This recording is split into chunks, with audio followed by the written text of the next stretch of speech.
Hello बच्चों, कैसे आप लोग? बढ़िया। तो हम लोग लास्ट क्लास में क्या पढ़े थे? Basic friction, right. मैं आपको बोल रहा हूँ कि मैं फिर से फ्रिक्शन को रिविजिट करूँगा इंडस फॉर्मेशन कंप्लीट करने के बाद। अभी हम उसे फ्रिक्शन का बेसिक नॉलेज ले रहे हैं। तो हमने लास्ट क्लास में पढ़ा था we have two types of frictional force. First क्या था? Static, and second kinetic. नहीं, हमारे पास दो तरह का फ्रिक्शनल फोर्स है, स्टैटिक एंड काइनेटिक। स्टैटिक कब लगता है? Whenever there is no relative motion between contact surfaces. जब कॉन्टैक्ट सरफेस को रिलेटिव मोशन है तो स्टैटिक, और जब रिलेटिव मोशन है तो काइनेटिक। हम लोग पढ़ चुके हैं। Then we saw how to find direction of frictional force. फिर मैंने आपको बताया सबसे इंपॉर्टेंट है फ्रिक्शन में कि फ्रिक्शनल फोर्स का मैग्नीट्यूड स्टैटिक केस में म्यू एस एन नहीं होता है। मैं बार बार भौंकता हूं, एफ एस मिलते फ्रिक्शन मिलते ही म्यू इंटू एन नहीं करना है। जब भी फ्रिक्शन का क्वेश्चन है, first thing you need to check frictional force is either static और काइनेटिक। अब सबसे पहले देखो कि स्टैटिक है या kinetic.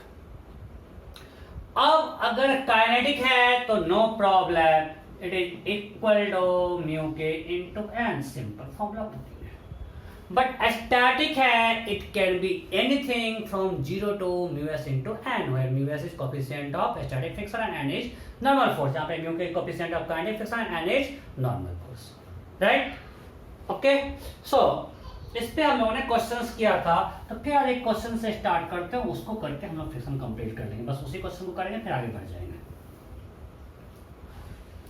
Let's assume a block of mass 2 kg. It is kept on horizontal surface. Coefficient of static friction between block and surface is 0.5 and coefficient of kinetic friction is 0.4. There is a variable force P. Means P force का magnitude है। हम एक table बनाते हैं, यहाँ पे लिखते हैं वैल्यू ऑफ P, यहाँ पे लिखते हैं फ्रिक्शन स्टैटिक है या काइनेटिक है, नेचर ऑफ फ्रिक्शन स्टैटिक और काइनेटिक, और फिर लिखते हैं वैल्यू ऑफ फ्रिक्शनल फोर्स। फिर टेबल बनाते हैं, मतलब हम P का वैल्यू चेंज करते रहेंगे। Correspondingly, you have to check frictional force between block and surface, static or kinetic, and you have to find magnitude of frictional force. Let's assume when P 0, हमने कोई force नहीं लगाया। जब हमने कोई फोर्स नहीं लगाया, फ्रिक्शन खुश है भाई, ब्लॉक रखा रहेगा, फ्रिक्शन खुश है, और फ्रिक्शन फोर्स क्या होगा? स्टैटिक। फ्रिक्शन फोर्स स्टैटिक है और फ्रिक्शन फोर्स लगे रहेंगे। ब्लॉक तो रुक चल नहीं रहा, जब ब्लॉक चलने की टेंडेंसी उसमें नहीं है, फ्रिक्शन बीच में क्यों पिक्चर में आएगा भाई? वो तो खुश है, नो फ्रिक्शन। अब हम मानते हैं P का वैल्यू कर दिए 2 Newton. Means this P becomes 2, मतलब हम 2 kg ब्लॉक को अब 2 न्यूटन से पुश कर रहे हैं। अब हमको सबसे पहले देखना है फ्रिक्शन स्टैटिक है या काइनेटिक। उसके लिए क्या करेंगे? First find limiting friction. Friction का औकात कितना है? FL, that is mu S into N.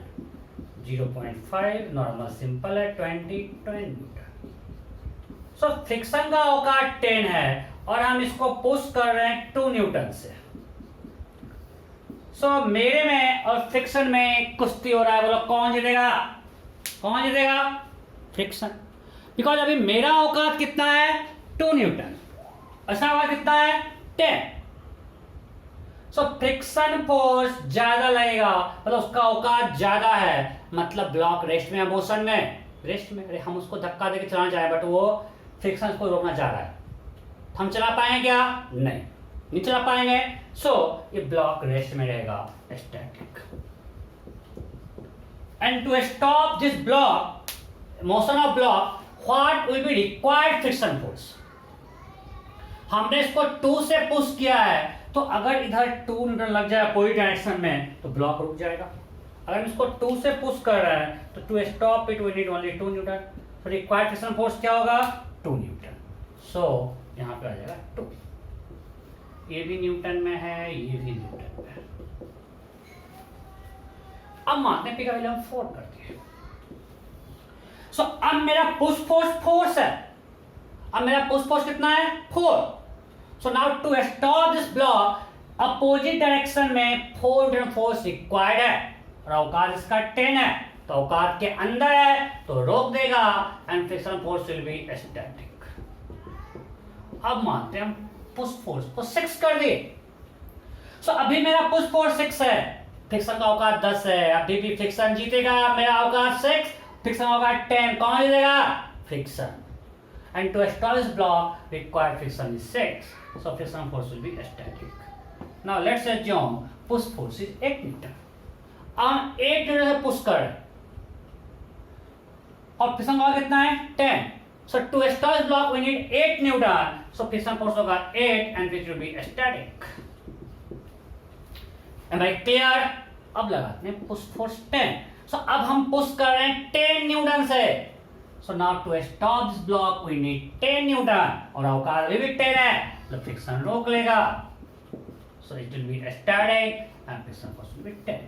अब फिर लगाते हैं 10.2। Let's assume now push force is 10.2। So अब इस ब्लॉक को 10.2 से पुश कर रहे हैं। So now to stop this block required friction force क्या होगा यहाँ पे? 10.2। इसके औकात से बाहर है, इसका औकात तो 10 है, तभी चाह के भी नहीं रोक पाएगा, खुश नहीं सकता जिंदगी में, क्योंकि इसका जो रिक्वायरमेंट है इसके औकात से बाहर हो गया। रिक्वायरमेंट कितना है? 10.2, औकात है 10, नहीं रोक पाएगा, तो चलेगा या रुकेगा? चलेगा, काइनेटिक, चलेगा काइनेटिक। और जो ही काइनेटिक आएगा तो मजा आ गया यार, काइनेटिक तो म्यू के इंटू एन होता है, म्यू के 0.4 है, एन है 20, 8 न्यूटन। M I clear? और बढ़ा देते हैं, 12 कर देते हैं।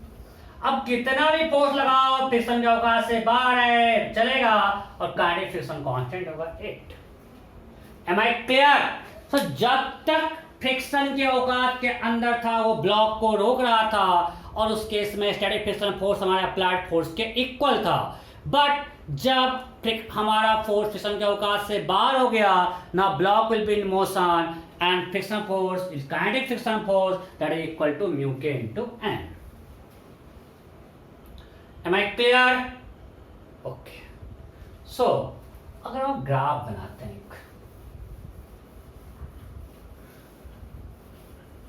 ग्राफ में हम y एक्सिस पे रखते हैं frictional force acting on the block और x पे रखते हैं अप्लाइड फोर्स p का वैल्यू। हम ये x पे रखे p और y पे रखे f, इसका ग्राफ बनाते हैं। कैसा ग्राफ होगा? देखो 0 0 2 2 में से y इक्वल टू x है कब तक? 10 तक। जब तक स्टैटिक था यह है y equal to x,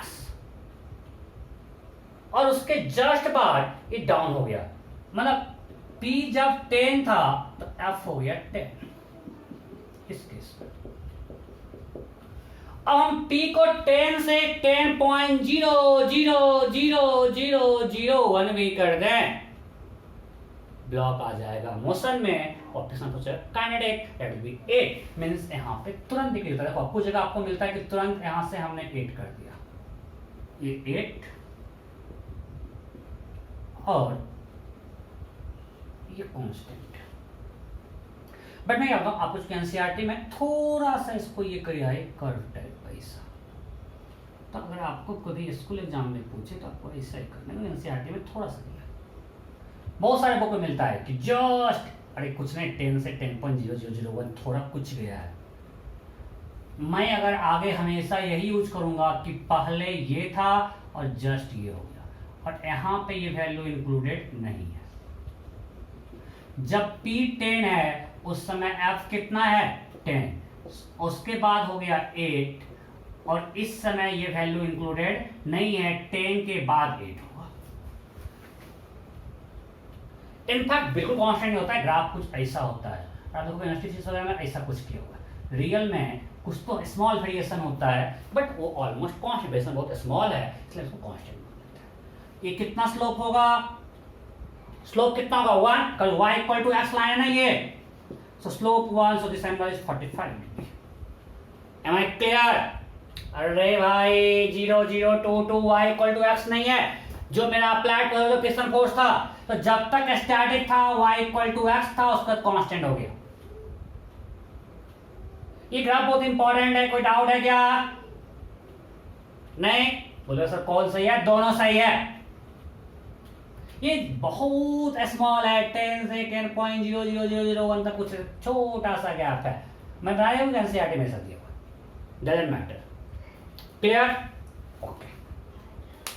so friction पे अब ज्यादा भी चर्चा नहीं करेंगे, क्योंकि फ्रिक्शन फिर से हम लोग अलग से पूरा सेपरेट पढ़ेंगे, तो उस पर टाइम नहीं देने का। अब नेक्स्ट चलते हैं, next force tension.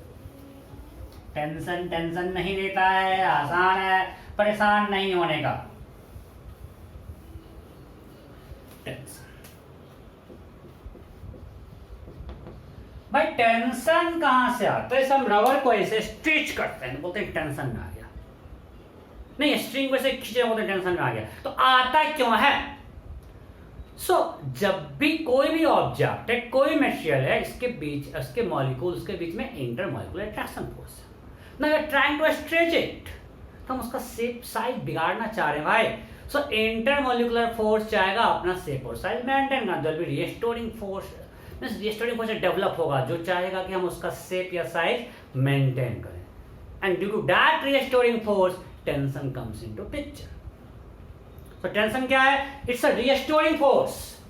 It's a restoring force, मतलब रीस्टोरिंग नाम से ला रहा है, फिर से अपना शेप साइज स्टोर करना चाहता है। अगर हम किसी चीज को पुल कर रहे हैं, ऐसे पुल कर रहे हैं, राइट, तो हम उसका साइज बढ़ा रहे हैं, हमारे रबर को हम खींच रहे हैं, वो अपना साइज फिर से जाएगा, अपना साइज हम मेंटेन करें तो आपको ऐसा फोर्स लगाएगा, that is called tension.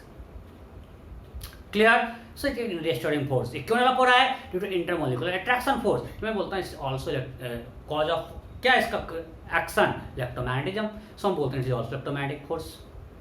Intermolecular force ही तो है, गैस में कहाँ होता है अपना सर, कहाँ उसमें टेंशन आता है? कोई ऐसा कुछ होता है डेवलप क्या स्टेज टाइप? कुछ नहीं आता है, तो बहुत वीक है, अपना सेफ साइज मेंटेन नहीं कर पाता है। लिक्विड में होता है सरफेस पे, हम लोग पढ़ेंगे सरफेस टेंशन, बट अभी हम बात करें मेनली सॉलिड की। वहां पे हम से उसको हम स्ट्रेच करना चाह रहे हैं, तो अपना शेप या साइज मेंटेन करने के लिए इंटरमॉलिक्यूलर अट्रैक्शन फोर्स अंदर रिस्टोरिंग फोर्स डेवलप होता है, that is tension, restoring force. और स्प्रिंग उसी को नाम देते हैं spring force, just like that. So it is restoring force. जैसे हमारे पास एक स्ट्रिंग है, इसको हमने इधर पुल किया, अप से हम जब इधर पुल कर रहे हैं, तो हम इसको इस डायरेक्शन में खींचना चाह रहे हैं, तो टेंशन चाहेगा अपना शेप मेंटेन करना, तो इस पॉइंट पे टेंशन किधर लगेगा? वो चाहेगा मेरे हाथ को खींचे। अरे जब हम ऐसे इसको खींच रहे हैं, इसको जब हम इस तरह से पुल कर रहे हैं,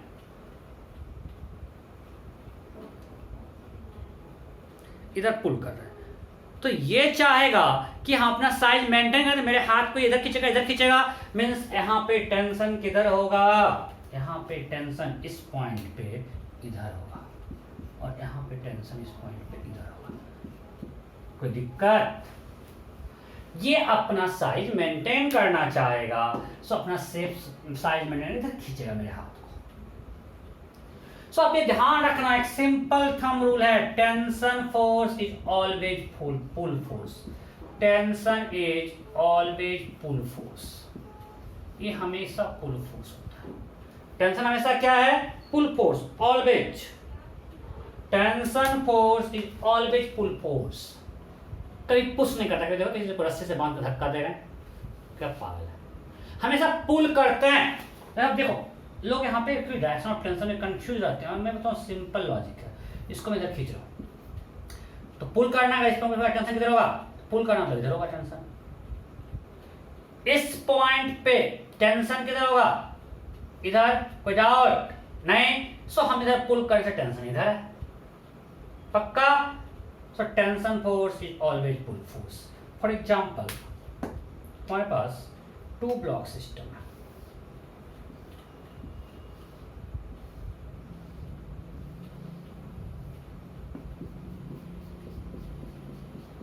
ठीक है, इसको इसे हम पुल कर रहे हैं यहां से। अब हमको यहां पे निकालना डायरेक्शन ऑफ टेंशन फोर्स इस ब्लॉक में। मान ले ब्लॉक ए है, ब्लॉक बी है, हमको निकालना है ब्लॉक ए के इस पॉइंट पे टेंशन किधर लगेगा। तो क्या है, पुल फोर्स है ना, मतलब ये जैसा मिलेगा पुल करेगा, ऑलवेज टेंशन पुल करता है, आगे तरफ लगेगा। ब्लॉक बी पे आओ, बी के इस पॉइंट पे हम बात करें, इस पॉइंट पे यहां पे अगर पुल करना तो खींचेगा तो टी इधर होगा, कहीं कोई डाउट नहीं। लोग कंफ्यूज करते हैं, सर ऐसे कैसे हो गया। अरे भाई ऐसे समझो, ऐसे समझो, इसको जब इधर खींच रहे हैं मतलब बी इस स्ट्रिंग को आगे खींच रहा है। जब हम बी को इधर पुल कर रहे हैं, बी आगे जाएगा, मान लो आगे जा रहा है, मतलब ये बी इस स्ट्रिंग को आगे पुल कर, as per third law string B को पीछे पुल करेगा। एक लॉजिक में बता रहा हूँ, बट सिंपल में बोलता हूँ, थंब जब भी टेंशन निकालना है पुल कर दो। कभी बी को पुश तो कर नहीं सकता है, इधर लगा, और यहाँ पे पुल करना है, यहाँ पे इधर लगेगा 20 न्यूटन, हमेशा पुल करेगा, उससे दूर जाएगा। Normal is always push force, tension is always pull force. मैं क्लियर? अब कितना ही ब्लॉक पकड़ा दे क्या फर्क पड़ता है। जैसे मिटा रहा इसको, आपको हम कहेंगे पूरा, आप लोग देखिए पुल्ली में ब्लॉक पे ब्लॉक बनाता है, तो बहुत पुल्ली का कर चुके हो ये सब में, कंस्ट्रेंट में, राइट। सो अगर पुल्ली में देखते हैं, ये दो ब्लॉक, अब ये समझो, बताओ ब्लॉक ए पे टी किधर लगेगा, तो टी पुल करता है तो ऊपर लगेगा। ब्लॉक बी पर टी किधर लगेगा, टेंशन स्ट्रिंग इसको पुल करता है, इधर लगेगा, कभी पुश नहीं करता है। सेम क्यों रखे, आगे हम आएंगे कि टी और टी क्यों रखे। इस पुल्ली पे पुल करता है, पुल करेगा नीचे, और यहां पे एक स्ट्रिंग बना हुआ है, ये भी इसको पुल करेगा, ये ऊपर।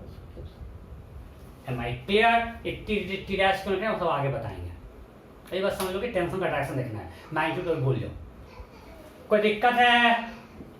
नहीं।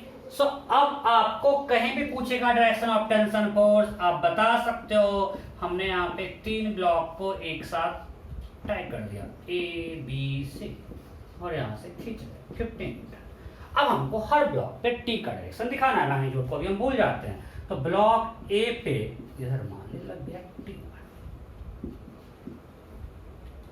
राइट। अब आते हैं ब्लॉक बी पे। ब्लॉक बी पे तो बी के इस पॉइंट पे टेंशन पुल करेगा, इधर लगेगा, ये क्यों T1 अभी बताएंगे। बी के उस पॉइंट पे पुल करेगा, अरे पुल करेगा मतलब इससे दूर जाएगा, पुल करेगा मतलब इससे दूर जाएगा पक्का। सी के लेफ्ट साइड पॉइंट पे पुल करेगा मतलब इससे दूर जाएगा, इधर 50 हो गया, सब पे डायरेक्शन निकाल दिया। अब आएगा सर यहाँ T1 की, यहाँ T2 तो समझते हैं। हम एक एजम्पशन ले रहे हैं, इफ पहले लिख लो, if a string is massless या all of negligible mass, तो जो लिखना है, if a string is, कोई massless तो एक्चुअली होता नहीं है, बट हम लोग मान लेते हैं if a string is massless, back में लिखना of negligible mass, of negligible mass, then tension throughout the string remains same. Then tension throughout a string remains same.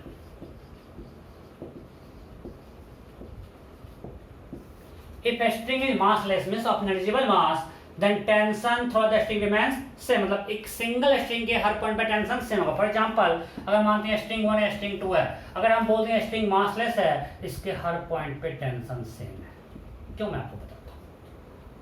हम इस स्ट्रिंग का एक छोटा टुकड़ा लेते हैं, कोई टुकड़ा लेते हैं, मान लीजिए टुकड़ा पकड़ लिए, हम इस स्ट्रिंग का एक छोटा सा पार्ट, कोई भी एक पार्ट पकड़ ले कहीं से भी, ओके। हम मानते हैं इस पॉइंट पे टेंशन कुछ T1 है और इस पॉइंट पे T2 है, तो इस पे टी चलेगा, टी हमेशा पुल करेगा। अब हम इस स्ट्रिंग के लिए बना रहे हैं, इसको टेंशन इधर पुल करेगा, कंफ्यूज मत करना, और यहाँ पे टेंशन इधर पुल करेगा। अरे टेंशन हमेशा पुल फोर्स है। अब हम इस स्ट्रिंग के लिए टेंशन देख रहे हैं, इस टुकड़ा के लिए, तो इस टुकड़ा पे T1 इधर, T2 इधर, ओके। अब मानते हैं वो इधर जा रहा है, फॉर एग्जांपल पूरा ब्लॉक उधर जा रहा है, इसलिए स्ट्रिंग भी इधर जा रहा है। अरे पूरा ब्लॉक उधर जा रहा है, अगर साथ में स्ट्रिंग उधर जाएगा, कुछ एक्सप्रेशन से इस पर नेट फोर्स क्या होगा, इधर अगर हम पॉजिटिव मान लेते हैं, और ये नेट फोर्स, कंफ्यूजन बताना, net force T2 minus T1। Net force क्या होगा? T2 माइनस T1, हम पॉइंट मान लिए। अब आप लोग क्लास 9 में पढ़े हो, net force equal to m into A, तो that is equal to mass of string into acceleration, mass इस छोटा सा पार्ट का। अब बताओ, इस एक्सेलरेशन स्ट्रिंग का कुछ भी हो जाए, अगर मास 0 हो तो ये पार्ट क्या हो जाएगा? 0। So if mass of string, उसको बोलो नेगेटिव मास, अगर ये 0 हो जाए then T2 minus T1 equal to 0, so T2 equal to T1। अब आप ध्यान देना, मैं ये कहने बोल रहा हूं, अच्छा ये बोलो, if net force 0 it imply that acceleration is 0, true या फॉल्स? ट्रू या फॉल्स? फॉल्स। अगर सिस्टम का मास 0 होगा तो एक्सेलरेशन का वैल्यू कुछ भी होगा, नेट फोर्स 0 होगा। So net force 0 doesn't imply acceleration 0। तो इसका नेट फोर्स 0 है, T2 equal to T1 string के लिए, बट इसका एक्सेलरेशन 0 नहीं है, एक्सेलरेशन कुछ है, हो सकता है जिस ब्लॉक का होगा वैसा स्ट्रिंग का होगा, बट चूंकि ये मासलेस इसलिए इसके हर पॉइंट पे टेंशन क्या है? सेम। अब कोई टुकड़ा लेंगे उसके लिए हमको T1 इक्वल टू T2 आएगा। मतलब अगर हम पूरा स्ट्रिंग को ही पकड़ते हैं, इसको मैं मिटा रहा हूं, अगर हम पूरे स्ट्रिंग को ही ले लेते हैं, पूरा कंप्लीट स्ट्रिंग है स्ट्रिंग 1 को, और यहाँ पे हमने टेंशन T1 मान लिया और यहाँ पे टेंशन कुछ T1 डैश मान लिया, तो अब यहाँ पे T1 और वहाँ T1 डैश, इस स्ट्रिंग 1 को हमने लिया, टेंशन पुल फोर्स है, सो T1 इधर पुल करेगा, T1 डैश इधर। अच्छा लॉजिक से स्ट्रिंग ए को आगे खींच रहा है, अगर ए को स्ट्रिंग खींच रहा है आगे तो ए खींचेगा स्ट्रिंग को पीछे। देखो कोई डाउट? डाउट है, और बी स्ट्रिंग को आगे खींच रहा है T1 डैश। अरे इतना दिमाग लगाना नहीं, टेंशन ऑलवेज पुल फोर्स है, हमेशा ऑब्जर्व से दूर जाएगा। अब अगर उधर हम मान लें ब्लॉक चल रहा है तो नेट फोर्स है T1 dash minus T1 equal to mass of string 1 into its acceleration. अब मास अगर 0 है so T1 dash minus T1 equal to 0, so T1 dash will be equal to T1। Am I clear? So अगर string का मास 0 हो तो आप देखते हो कि टेंशन दोनों पॉइंट पे सेम आ गया, राइट? सो मास स्ट्रिंग के हर पॉइंट पे टेंशन क्या होता है? सेम। सो यहां टेंशन सेम आ गया। कोई दिक्कत है क्या? किसी कोई डाउट नहीं? सो जब भी स्ट्रिंग मासलेस होगा, और हम लोगों को जो क्वेश्चन पढ़ना होता है 99% में मासलेस स्ट्रिंग ही रहता है, अगर स्ट्रिंग मासलेस हर पॉइंट पे टेंशन क्या होगा? सेम होगा। पक्का? ओके।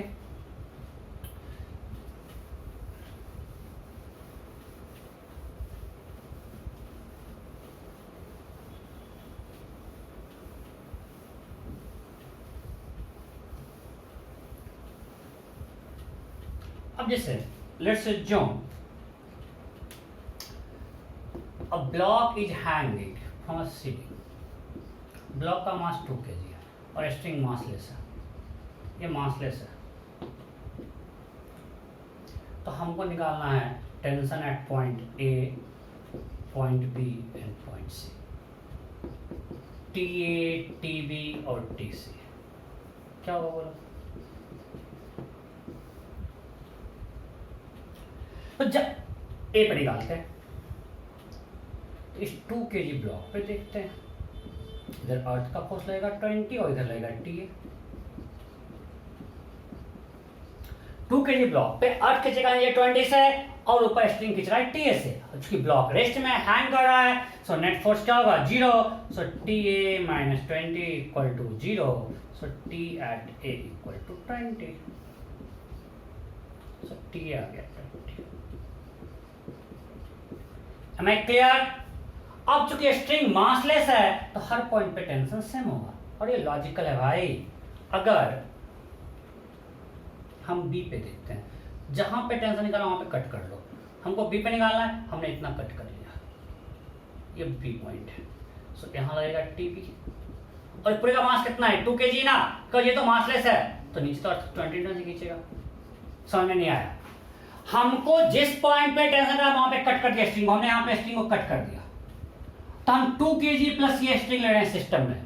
जब हम 2 kg और ये स्ट्रिंग लिए तो अर्थ का फोर्स नीचे और टेंशन ऊपर, टीवी ऊपर, पुल फोर्स है भाई ऊपर की तरफ।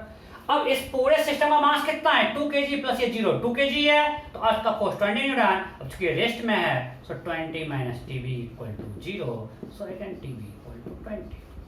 सिंपल। बराबर है सो टीवी 20, उस तरह से टीसी भी क्या हो जाएगा 20, और इसका कोई मास नहीं है। पक्का? ओके। सो मास स्ट्रिंग में हर जगह टेंशन क्या है सेम है। मास होगा तो क्या आ रहे हैं भाई, आ रहे हैं। वेट वेट वेट वेट, हड़बड़ाओ नहीं, आ रहा हूँ। मास होगा तो क्या होगा, आपका क्वेश्चन तो जायज है, लेकिन पहले बिना मास का तो कर लें। ये है 2 kg, ये 3 kg और ये है 6 kg। ठीक है। All strings are massless, means negligible mass का। All strings are massless, all strings are massless। ठीक है। Okay, so question is find tension at point A B C. चलो पहले टी ए का फटाफट करते हैं। टी ए एक में लिखते हैं 20 30 60 20 50 60 20 50 110 20 30 90 20 50 90। कौन सा होगा फटाफट? Have to find TA, TB and TC। हो गया, बहुत ही सिंपल क्वेश्चन है, बच्चों वाला है। तो क्लास 8 में हम करवाते हैं ये चीज। हमको जब ए पे निकाला, हमने क्या बोला, जहां टेंशन निकाला वहां सिस्टम को ब्रेक कर दो। हम यहाँ ब्रेक कर दिए। यहाँ जब ब्रेक किए तो यहाँ हुआ 2 kg और ये स्ट्रिंग तो मासलेस है। स्ट्रिंग क्या है मासलेस। सो टोटल कितना मास हैंग कर रहा है 2 kg। सो यहाँ से आया 20 न्यूटन और ऊपर लगेगा T A. So T A equal to 20। Simple. अब यहाँ जब ब्रेक करेंगे कितना मास हैंग कर रहा है 3 kg plus 2 kg 5 kg। So TV क्या होगा 50। होपफुली आपको समझने की जरूरत नहीं है। इसके जी कितना मास हैंग कर रहा है 5 kg। So pull force 50, TB is 50। इसके नीचे कितना मास हैंग कर रहा है 6 प्लस 3 प्लस 2 11 kg। तो पुल फोर्स का 110 ऊपर टी से, तो टी से इक्वल टू 110। सो 20 50 110। सिंपल। शर्म आ रही करवाने में, लेकिन क्या करोगे, हम तो बहुत बेसर में कुछ भी नहीं छोड़ते हैं, सब कुछ करवाते हैं। Next next next next question. अब मानते हैं कि स्ट्रिंग मासलेस नहीं है। दे दे दे दे दे 2 kg और इसका भी मास 2 kg। Find tension at point A and B। Find TA and TB। Excuse me। Mass of string is also 2 kg। अब string मासलेस नहीं है भाई, इसका मास आ गया। अब हमको पॉइंट ए और बी पर टेंशन निकालना है। जी को तो हम लोग 10 मानते ही हैं। फटाफट आ गया पोलिंग। क्या बस्ती आ गई सर, क्या क्या पूछते रहते हो, इतना आसान क्वेश्चन कोई पूछने का होता है क्या?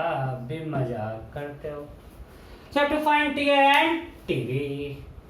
निकल गया भाई, बीबी टीवी बोल रहा। सो पॉइंट ए पे टेंशन कितना होगा, यहाँ पे कितना मास पुल फोर, इस यहाँ से इसको ब्रेक कर दिए। सो ऊपर लगा टी ए, नीचे धरती माँ खींची 20 से। सो ब्लॉक रेस्ट में है, नेट फोर्स 0 हुआ। सो टी ए 20 हुआ। मैं आप लोगों से मजाक किए जा रहा हूँ। नेक्स्ट बी पे निकालना है। यहाँ हमने सिस्टम को ब्रेक कर दिया। ये है 2 kg, ये भी है 2 kg। टोटल मास हो गया 4 kg। तो अर्थ का पुल फोर्स हो गया 40, ऊपर हो गया TB. So TB minus 40 equal to 0। So TB equal to 40। मजा आ रहा है क्वेश्चन करने, पूरा कॉन्फिडेंस आ रहा है। चैप्टर तो बहुत आसान है, क्या तो हो ही जाएगा। नहीं, अरे सही है, कॉन्फिडेंस में रहो। और याद आया एमटी हुए तो बहुत दिन हो गया, तो let's discuss about timing of MT. Okay, discuss हो गया, ठीक है। Next question,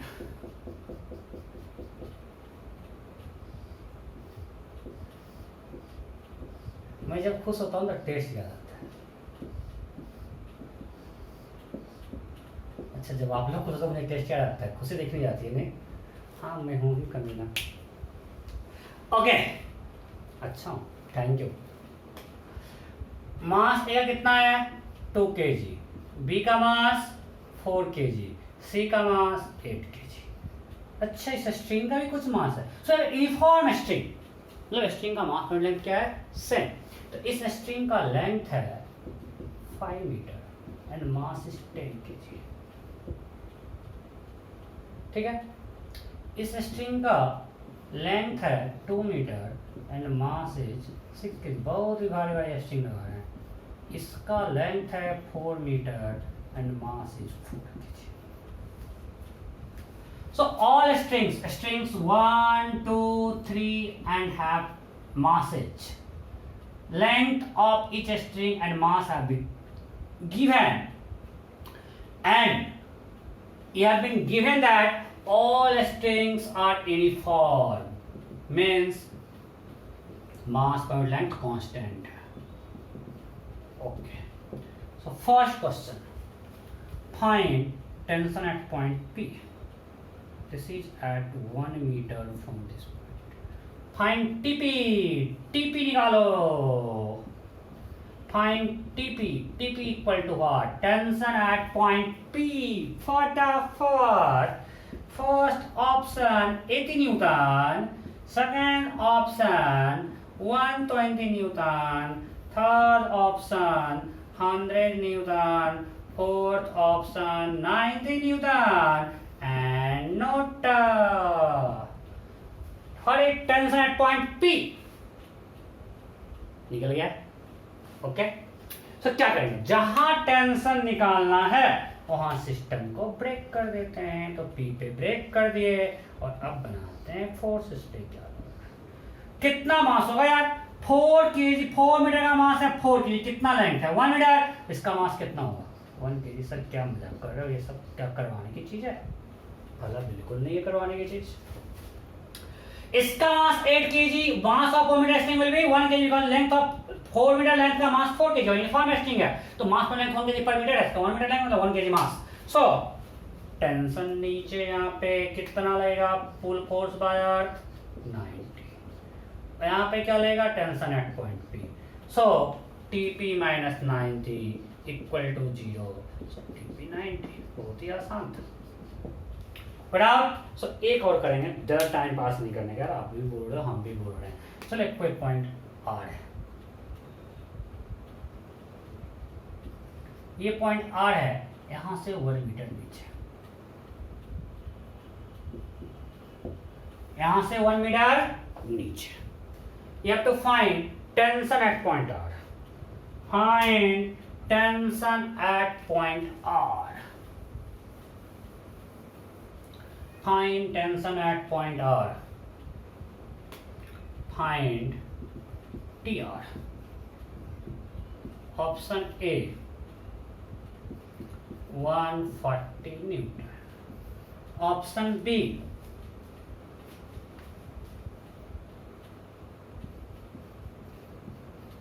220 newton. क्या है? 220 न्यूटन। ऑप्शन सी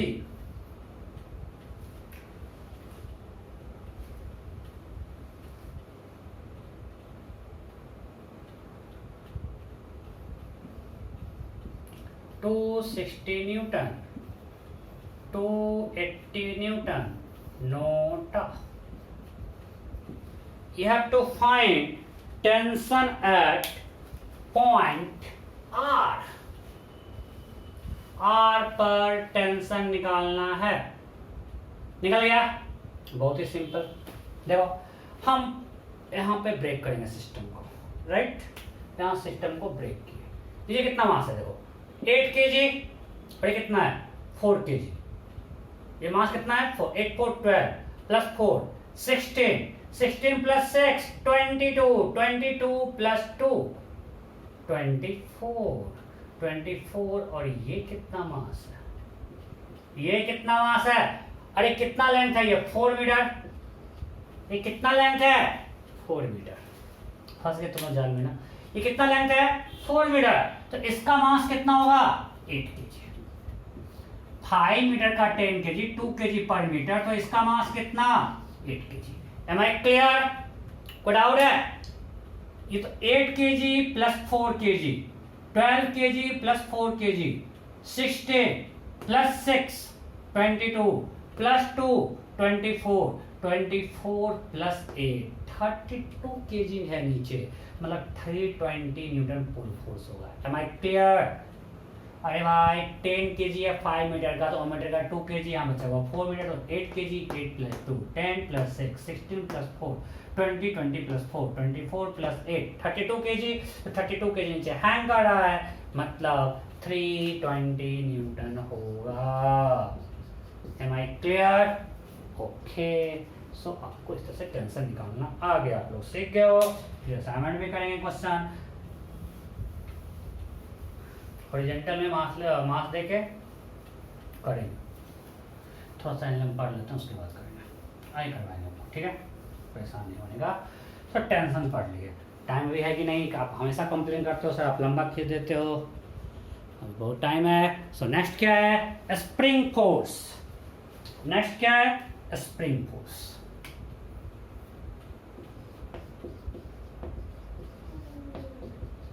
स्प्रिंग फोर्स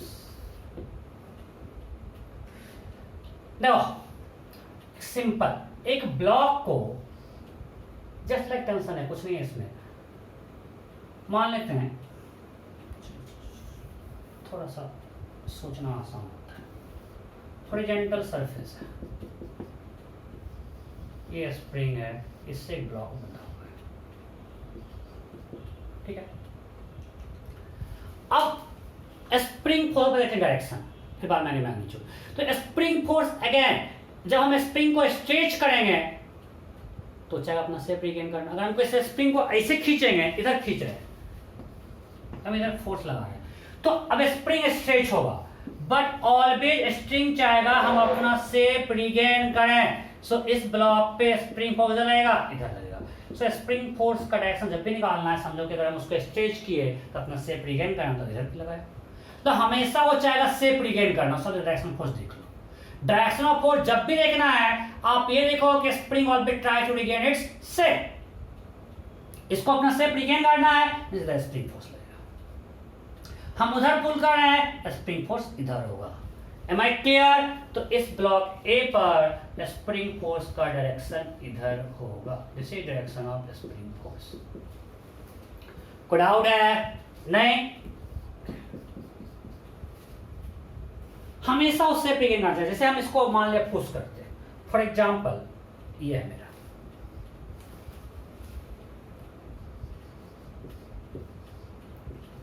इसको हमने इधर पुश किया, तो यहां आ गया, तो स्प्रिंग का लेंथ डिक्रीज हो गया भाई। अब उसको जब अपना शेप रिगेन करना है, इस ब्लॉक को इधर पुश करेगा, तो इधर लगेगा स्प्रिंग फोर्स। सो इस ब्लॉक पे अभी स्प्रिंग फोर्स इस ब्लॉक पे इधर एक्ट करेगा। It always tries to regain its original shape, और उसके हिसाब से अपना डायरेक्शन लगाएगा फोर्स का। वो हमेशा अपना शेप रिगेन करना चाहेगा। तभी हमने जब इसको इधर पुश किया तो ब्लॉक को उधर पुश करेगा, बिकॉज इसका स्प्रिंग का लेंथ छोटा है, इसको बड़ा करने के लिए तो इधर पुश करना पड़ेगा। और लॉजिकल है भाई, मतलब जब स्प्रिंग को इधर खींचेंगे तो हम पे, अच्छा एक आगे मान ले, एक ऐसे स्प्रिंग था, एक को इधर खींचा, दूसरा इधर खींच रहा है, दो अलग अलग हाथ से खींच रहा है। तो इस हैंड पे चलेगा स्प्रिंग फोर्स, इधर लगेगा। क्यों? क्योंकि ये इसको इधर खींच रहा है, इसका अगर मान लो इलोंगेटेड हो गया, ये इलोंगेटेड है अभी क्या ये इलोंगेटेड है नेचुरल लेंथ से। सो अगर ये इलोंगेटेड है, मींस अपना शेप रिगेन करना चाहेगा, स्प्रिंग फोर्स इधर लगेगा, ये भी इलोंगेटेड है, इधर लगेगा। कोई डाउट? Good question. क्या क्वेश्चन पूछा, क्या सोचते हो? Good good good. बोलता है कि एक स्प्रिंग कॉम्प्रेस्ड है, उसको हम इधर खींच रहे हैं, और अब ये कॉम्प्रेस्ड है, ये नेचुरल लेंथ था, अभी ये यहाँ पे है, और हम इसको इधर ही खींच रहे हैं। तो अब भी स्प्रिंग फोर्स किधर आएगा? इस पॉइंट पे। ये स्प्रिंग का नेचुरल लेंथ था, मान लिया ये स्प्रिंग है, अभी यहाँ तक कॉम्प्रेस किया हुआ है, और हमको इधर इस स्प्रिंग को इधर खींच रहे हैं। ये अब मेरा अगर मान लिया हैंड है ये यहाँ पे, तो हमारे हाथ पर अभी स्प्रिंग का डायरेक्शन क्या होगा? उधर होगा। अरे आप किधर फोर्स करो उससे मतलब नहीं है, स्प्रिंग अपना शेप रिगेन करना चाहेगा, वो अभी अपने नेचुरल लेंथ से इधर है, उसका जो नेचुरल लेंथ था उससे वो इधर है, मतलब वो अपने नेचुरल लेंथ रिगेन करना चाहेगा। तो अभी हमारे हाथ पर स्प्रिंग फोर्स इधर ही लगेगा। Am I clear? तो जब भी स्प्रिंग फोर्स का डायरेक्शन निकालना है, आप समझो कि वो इस तरह से एक्ट करेगा तो अपना नेचुरल लेंथ रिगेन करना चाहेगा। अगर हमने स्प्रिंग को पहले यहाँ तक कंप्रेस करके रखा हुआ है, तो हमेशा वो चाहेगा कि हम यहाँ से यहाँ पहुँच जाएं, इस नेचुरल लेंथ पे आ जाएं। स्प्रिंग का टारगेट यहाँ आना है। जब तक वो यहाँ नहीं आएगा, आपके हाथ को इधर पुश करेगा। जब एक बार इससे आगे निकल जाएगा, मतलब आप इस नेचुरल लेंथ से आगे ले आएगा, वो फिर आना चाहेगा, आपको इधर खींचेगा। Hopefully I am clear. नहीं तो मैं आपको ड्राउंड दिखाता हूँ, अगर आपको दिक्कत है तो। नहीं है? आगे बढ़े। सो स्प्रिंग फोर्स का डायरेक्शन हो गया। तो next thing is magnitude of spring force. ये सब क्या है? आपको बुक में मिलता है माइनस के x, minus is for direction, कि हमेशा वो एक्स के पलटे सब उसमें जाने रहे। अब हम डायरेक्शन निकालना सिखा चुके हैं, सो प्लस माइनस के चक्कर में नहीं फंसना है। I am just talking about magnitude. So magnitude of spring force is equal to k into x, है k is a spring constant। k क्या है? spring constant, and x is elongation or compression from natural length।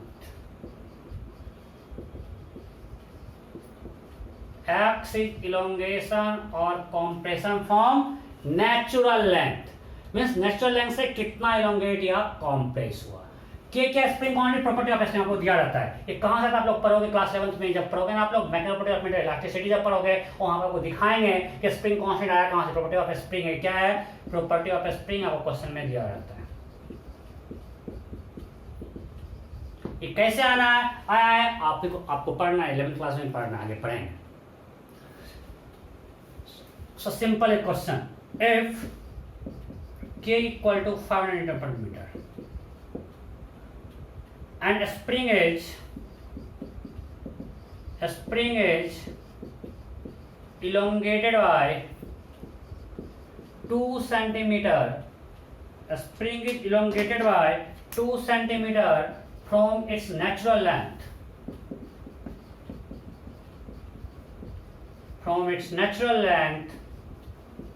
then find a spring force. Then find a spring force. Option A 1000 Newton, option B 100 Newton, option C 10 Newton, option D Newton. Simple. So F equal to K into X, K 500 Newton per meter। तो आपको x भी किसमें चाहिए? Metre में। That is 2/100। Sir मारे ही है, तो क्या हो गया? 10 मीटर। कोई डाउट है? अब आपको नेचुरल लेंथ का फाइनल देगा, आप लंबाई निकाल सकते हो। पक्का ना? कुछ करने की जरूरत नहीं है ना? ओके, नहीं मैं करवा ही लेता हूँ, आदत से लाचा हूँ। लिखिए spring constant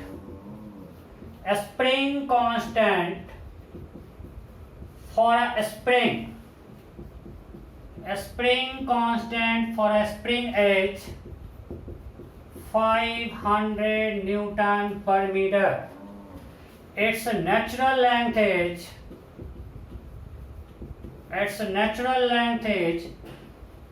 20 centimeter.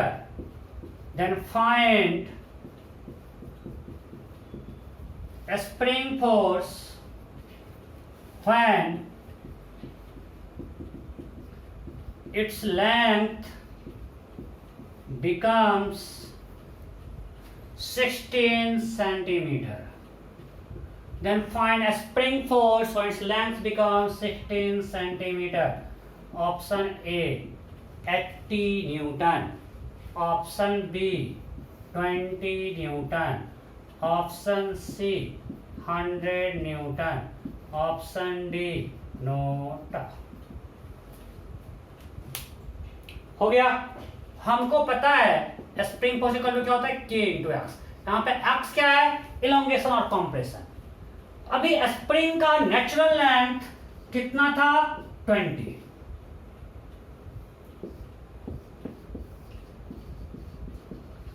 Now length becomes 60. Spring has been compressed. हमने स्प्रिंग को कॉम्प्रेस करके इसको कर दिया 60. So what is compression, by 4 centimeter. Spring is compressed by 4 centimeter. So K 500 into 4 by 100 that is equal to 20. मुझे कुछ छोड़ना अच्छा नहीं लगता है, इसलिए मैं आपको करवा देता हूँ. ठीक है. नेक्स्ट. अब मान लीजिए बहुत सारे स्प्रिंग है. Equivalent spring constant. Equivalent spring constant.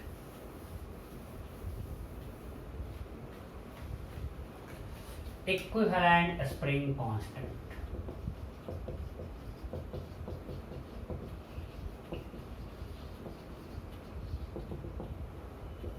अब पता है इक्विवेलेंट रेजिस्टेंस पढ़े हो गया आप लोग.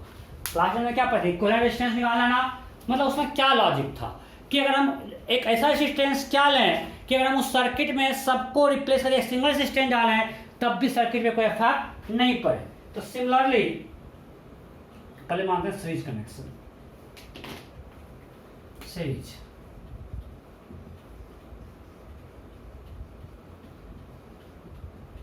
मान लिए इस तरह. और सब हम लोग जो भी पढ़ रहे हैं स्प्रिंग हमारा मासलेस है. स्प्रिंग क्या है, massless.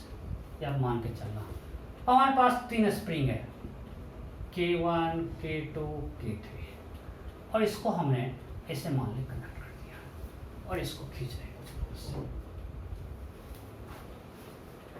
We have 3 different spring having spring constants K1, K2 and K3. अब हमको इसको रिप्लेस करना है सिंगल स्प्रिंग से. अगर हमको एक सिंगल स्प्रिंग से रिप्लेस करना है मतलब हम इसके बदले एक सिंगल स्प्रिंग दें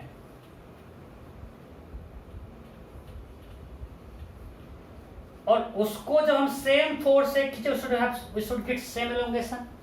और इसका मतलब यही हुआ ना कि ये तीनों मिलकर जितना इलोंगेट हुआ होगा उतना इलोंगेट ये भी हो. तो स्प्रिंग सब कुछ सेम रहा, मतलब कोई फर्क नहीं पड़ा कि इस तीनों मिलकर जितना इलोंगेट हुआ उतना ही अकेले हो गया. तो हो गया K. अच्छा, अब बताओ अगर हमने यहाँ F खींचा, यहाँ पे भी फोर्स क्या होगा, F. यहाँ भी F. जस्ट लाइक अगर मासलेस है इस पे नेट फोर्स 0 तो यहाँ भी F, यहाँ भी F, यहाँ पे हर जगह क्या होगा F. मीन्स सब पक्का पक्का सही है ना. क्राउड अगर अरे यार अब भी तो बताए अगर ये मासलेस है मतलब क्या, इस पे नेट फोर्स 0. सो अगर इधर F खींच रहे हैं तो इस पे इधर फोर्स क्या लगेगा F. सो हर जगह F F F. अरे यार ये मान लिया K3, इसको इधर F से खींचे और यहाँ मान लिया कुछ F डैश इसको लग रहा है. ये स्प्रिंग इसको इधर फंसेगा, इस पॉइंट को, पॉइंट इसको इधर पुल करेगा जस्ट लाइक टेंशन. सो अगर स्प्रिंग मास और नेट फोर्स क्या होगा 0. So F minus F dash equal to 0. So F equal to F dash. Similarly यहाँ करना F1 F2 करके फिर दोनों सेम आएगा. सो हर जगह F लग रहा है. मतलब सब पे यहाँ पे सारे स्प्रिंग पे पुल फोर्स कितना है, इस पे भी पुल फोर्स F, इस पे पुल फोर्स F, इस पे पुल फोर्स F है. हर स्प्रिंग पे पुल फोर्स कितना है F. तो ये स्प्रिंग कितना इलोंगेट होगा, इलोंगेशन है स्प्रिंग 1. X1 क्या होगा बोलो, इलोंगेशन इन स्प्रिंग 1.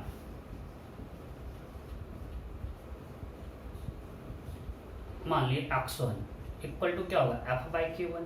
इसको हमने F4 से खींचा तो अगर इसका स्प्रिंग कांस्टेंट K1 है तो F equal to K1 X1 होगा. अरे हाँ नहीं, F equal to K1 x1, so x1 equal to F by K1। कोई दिक्कत? अरे इसमें स्प्रिंग फोर्स F डेवलप हुआ ना भाई, कोई डाउट नहीं? Elastic spring 2।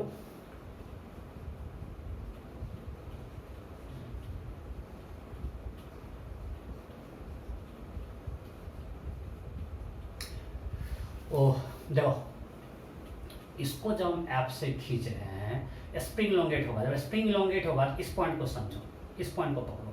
हम इधर ऐप से खींच रहे हैं, इधर स्प्रिंग फोर्स से खींच रहे हैं। ये पॉइंट कब तक होंगे? जब दोनों फोर्स इक्वल ना हो जाए। एक स्प्रिंग को जब आप खींचते हो, आप जब स्प्रिंग आपको अपनी तरफ खींच रहा है, तो आप जितना मैं उसको इलोंगेट कर पाते हो क्या? आपका कुछ औकात है? आप जितना फोर्स लगाओ उतना स्प्रिंग इलोंगेट कर पाओगे? तो अगर हमने F फोर्स लगाया तो इसको कितना इलोंगेट कर पाएंगे? F by K। बिकॉज जब मेरा फोर्स F है, समझो, अगर हम स्प्रिंग को F फोर्स से खींच रहे हैं, यहाँ बनाया हुआ है, तो स्प्रिंग हम पे एक रिस्टोरिंग फोर्स लगाना शुरू किया। और हम कब तक खींच पाएंगे? तो मेरा फोर्स इससे ज्यादा है। जब दोनों इक्वल हो जाएगा, F equal to F S, हम लोग नहीं खींच पाएंगे। So F equal to K into x, so x equal to F by K।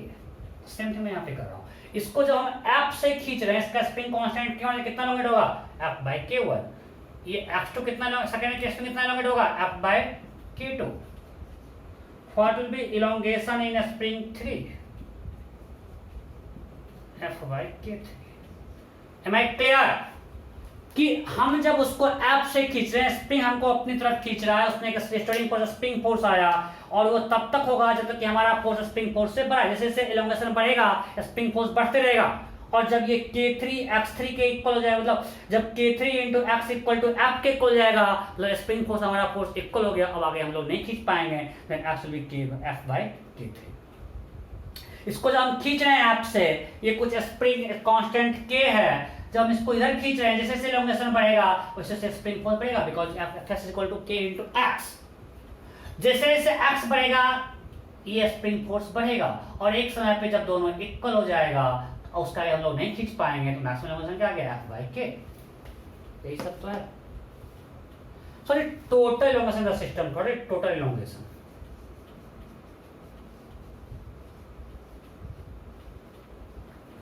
x1 plus x2 plus x3 that is equal to F by K1 plus F by K2 plus F by K3। दिख रहा है आप लोगों को? नहीं दिख रहा है। सो टोटल इलोंगेशन क्या हो गया? x1 plus x2 plus x3। So total elongation x equal to आ गया F by K1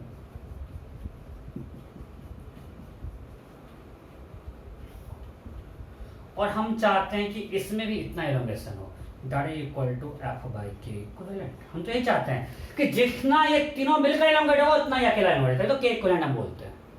तो इसको हम F से खींच रहे हैं, फॉर मतलब if we apply same force we should get same elongation, then we can tell these three springs can be replaced by the single spring of K equivalent, because same force पे same emotion दे रहा है। तो यहाँ पे elongation कितना हो गया? F by K equivalent. So F by K1 plus F by K2 plus F by K3 equal to F by K equivalent. अब मैं कुछ मिटाऊंगा, सो हम ऊपर वाला मिटा रहे हैं। सो F गॉट कैंसल, यहाँ से क्या आ गया? 1 by K equivalent. Just like जो आपका आता है पैरेलल रेजिस्टेंस। मैं इसमें टाइम पास नहीं करना चाहूँगा, आप लोग इलेक्ट्रिक करंट में बहुत पढ़ चुके हो सीरीज पैरेलल कनेक्शन करने वाला। तो जो चीज वहां पे कहते हैं पैरेलल में, यहाँ पे आ गया सीरीज में। 1 by K equivalent equal to 1 by K1 plus 1 by K2 plus 1 by K3। कोई डाउट नहीं? Okay, next.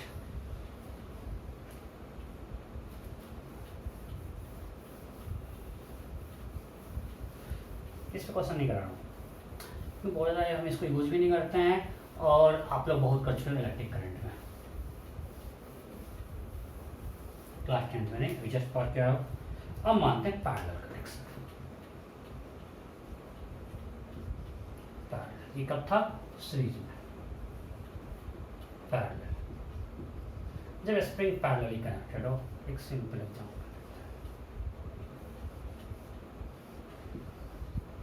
ठीक देता हूँ, अभी 3 ले लेता हूँ, 3 लेता हूँ। we have 3 springs.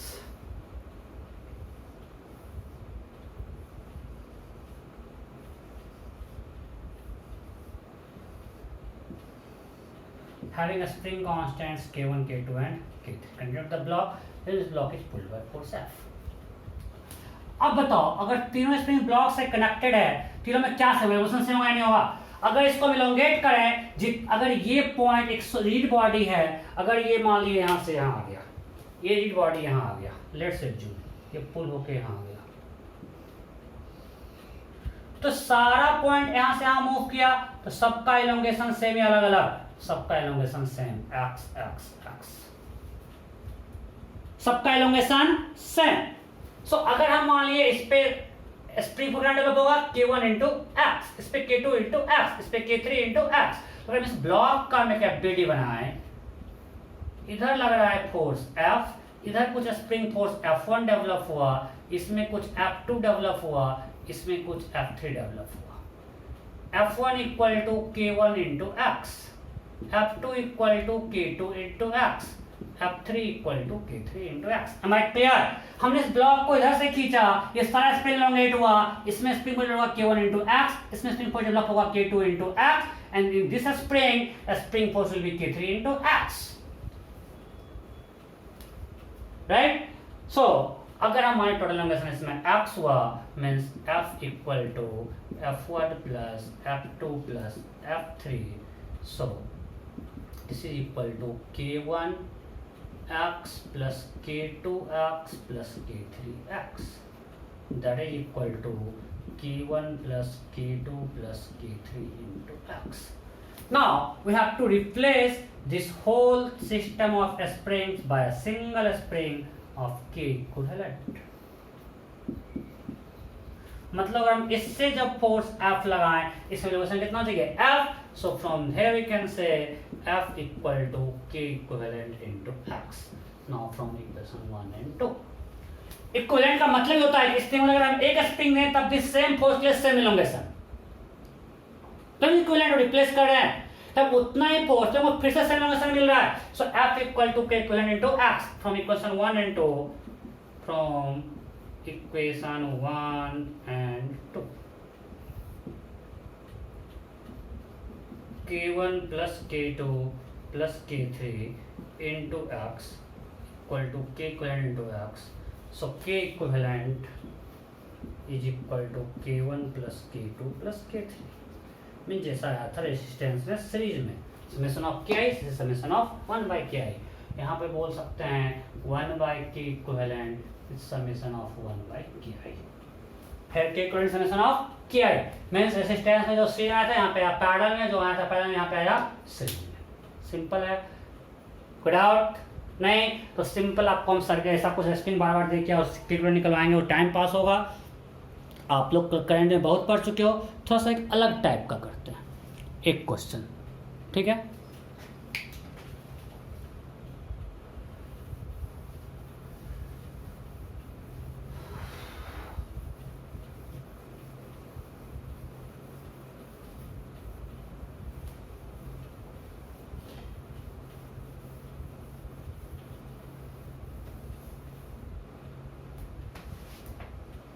ओके, एक क्वेश्चन करते हैं।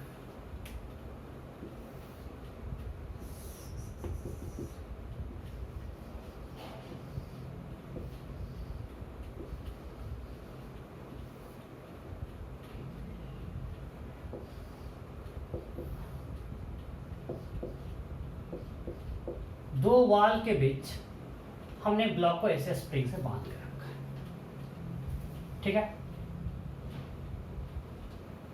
अब मुझे आप ये बता दो सिर्फ, अगर हम इसको इधर से इधर x रिप्लेस करते हैं, इस ब्लॉक को, if this block is displaced by x in this direction, what will be net force on the block?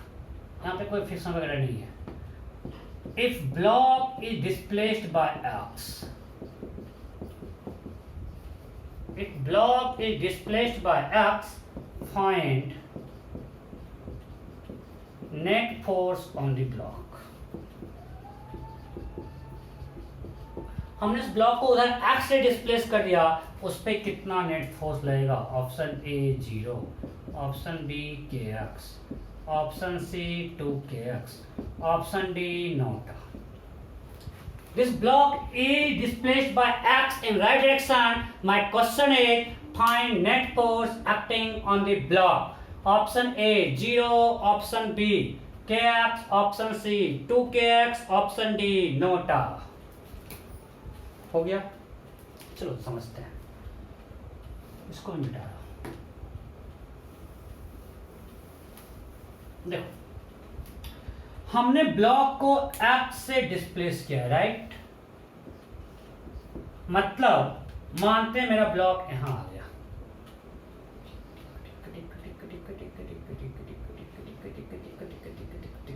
X से डिस्प्लेस हुआ. मीन्स ये स्प्रिंग, मैं इसको अलग से दिखा रहा हूं यहां पे ब्लू से, ऐसा एक्स से इलोंगेट हुआ, और ये स्प्रिंग क्या होगा? एक्स से कॉम्प्रेस होगा, राइट? इसको अभी भाई नेचुरल लेंथ था, इसलिए तो क्वेश्चन में दिया हुआ है. Initially both springs are in natural length. Initially both springs are in natural length. Question में देना चाहिए था, मैं भी बोल रहा हूं. Initially both springs are in natural length. So अब ये स्प्रिंग एक्स से इलोंगेट हुआ, मतलब इसको हमने इधर खींचा, तो बताओ ये स्प्रिंग ब्लॉक पे किधर फोर्स लगेगा? इस डायरेक्शन में, k into x. Am I clear? समझो कि अगर हमने इस स्प्रिंग से ब्लॉक को बांधा हुआ था और उसको हम इधर एक्स लेके चले गए, तो ये स्प्रिंग इलोंगेट हुआ, तो ब्लॉक पे इधर फोर्स लगाएगा, इधर लगा इधर kx. अब बताओ सेकेंड केस में ये वॉल है, ये ब्लॉक से स्प्रिंग फिक्स्ड बांधा हुआ था और इस ब्लॉक को इधर पुश किया है. अब ये ब्लॉक मेरा यहां आ गया, तो ये स्प्रिंग क्या हुआ? कॉम्प्रेस. तो ये स्प्रिंग इधर कॉम्प्रेस हुआ, ये इधर फोर्स लगाएगा. सो ये स्प्रिंग ब्लॉक पे इधर ही फोर्स लगाएगा, kx. Am I clear? So for a net force 2kx. ये तरीका है. दूसरा हम देख सकते हैं यहाँ पे दोनों स्प्रिंग में क्या सेम है? Change in length. जितना इलांगेट किया उतना ये कॉम्प्रेस किया. इधर से मान सकते दोनों पैरेलल में है, तो इक्विवेलेंट k + k 2k. सो ये ज्यादा लॉजिकल है सब कुछ. मैं क्लियर? सो यहाँ नेट फोर्स क्या हो गया? 2kx. कोई डाउट नहीं? सो आज मैंने आपको सारा जो फोर्स था वो कंप्लीट कर दिया, और हम लोग नेक्स्ट क्लास से क्या करेंगे? Laws of motion. पहले पढ़ लेंगे first and third law, time लगता नहीं है. फर्स्ट एंड थर्ड लॉ पढ़ने के बाद फिर सेकेंड लॉ पूरा डिटेल में करेंगे. ठीक है? सेकेंड लॉ पूरा डिटेल में करेंगे. सो आज फोर्स पूरा कंप्लीट हुआ. नेक्स्ट क्लास से लॉ ऑफ मोशन स्टार्ट करेंगे. फर्स्ट लॉ पढ़ेंगे, थर्ड लॉ पढ़ेंगे, फिर मोमेंटम पढ़ेंगे, फिर आगे सब कुछ पढ़ेंगे. Okay, bye bye.